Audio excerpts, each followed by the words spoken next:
Hey guys, my name is Kaimana Kane, and today I'm going to be giving you guys a book review on what were the Twin Towers. So the Twin Towers were a set of two towers, and they were destroyed by terrorists in 2001, September 2001. You basically know all the basic stuff, but if you ask someone on the street, when was the terrorist attack for Twin Towers, they're probably going to say September 2011. But there are actually many attacks before because, people didn't like the Twin Towers. People didn't like America. There's this a group called Al Qaeda, and Al Qaeda was a group of terrorists.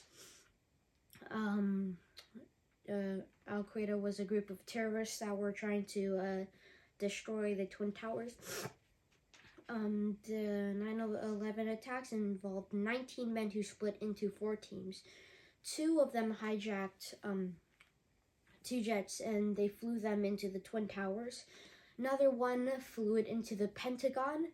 And the last one, there were a bunch of brave passengers on board, so they tried to fight against the hijackers, but they just crashed into central Pennsylvania. They thought that the attack was going to head to Washington, D.C.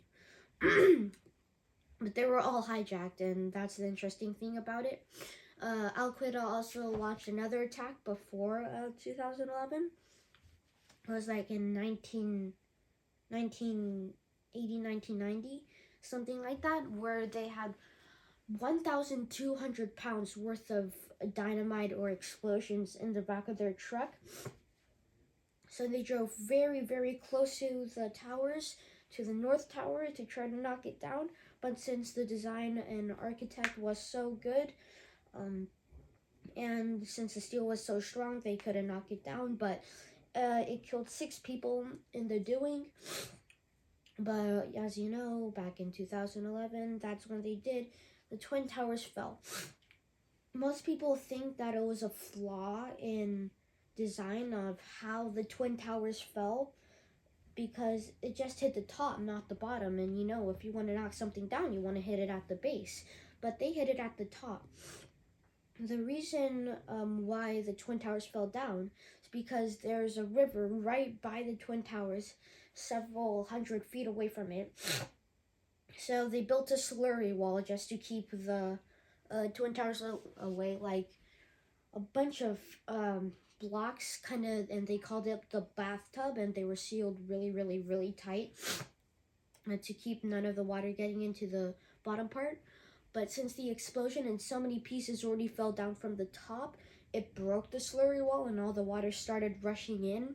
And then, you know, water's not good for buildings. If it touches, or if a lot of it is on a building, it might fall down. Same thing with, like, for example, this house. If there's water underground, it's probably maybe gonna make a sinkhole, maybe gonna have the start like leaning, kind of, maybe have the wall starting coming down. But that happened. But since there was so much water, since it was a river nearby, that's how it fell down with, yeah. But now that we got all the terrorist stuff away, now we can talk about what was inside the tower. There were a bunch of steel beams, and what I thought was really interesting, they rented every single floor except for the maintenance and mechanical floors, and they basically rented it out for anybody who'd like to work there. I thought that was really smart, since the project was estimated to be around $350 million. It actually costed $800 million, so they had to get a bunch of their money back from doing that.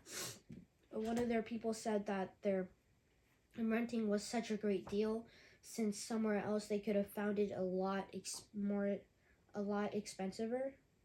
That didn't sound more expensive than inside the Twin Towers.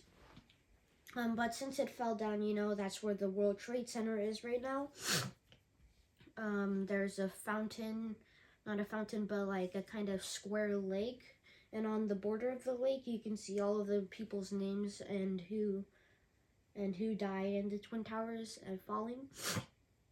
As you know, there's a tightrope walker that connected the North and South Tower from the Twin Towers and walked across it 8 times, laying on the tightrope and also dancing on the tightrope and saluting to the police officers who were yelling at him, trying to get him down. And there is also someone that climbed the Twin Towers. Because of the way they were designed, there was a bunch of ridges on the corners. So he climbed the corner. He designed his own kind of like sticky pads, not sticky pads, but where he could put something on his hands and it could lock into the ridges in the tower. So he climbed that up, and then he was once again arrested.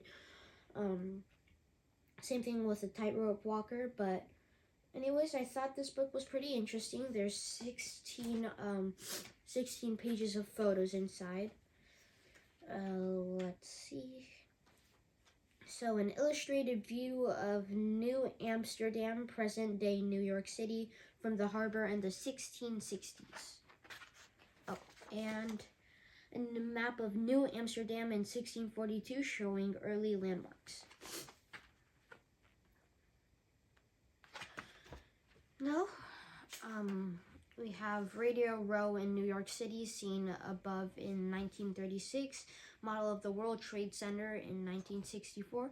The Empire State Building can be seen from a partially completed floor during construction, October 1970. The tower's rise as building continues in 1970.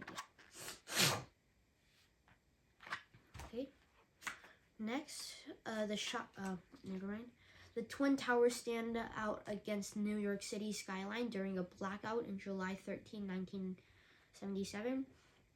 High wire artist Philippe Petit walks a tightrope between the towers on August 7, 1974, and George Willey climbs the South Tower on May 26, 1977.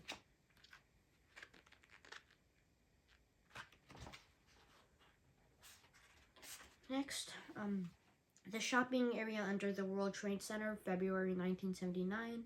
The trading floor of a stock brokerage firm, one of many businesses in the South Tower in February 1992.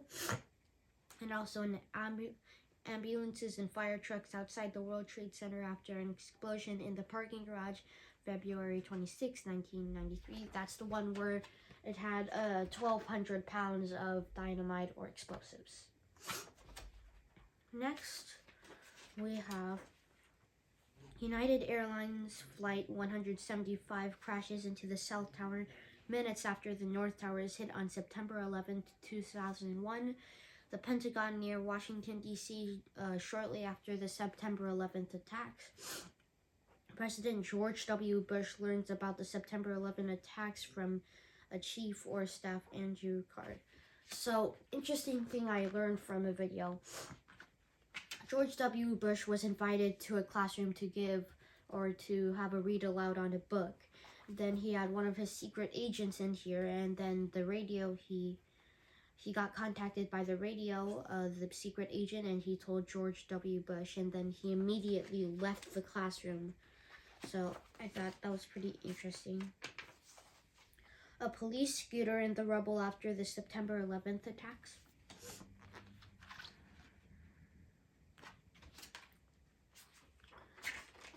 Here we have a rescue dog at Ground Zero, a memorial in Union Square, New York City, following the September 11th attacks, and Al-Qaeda leader Osama bin Laden gives a televised speech from a secret location, October 7th, 2001.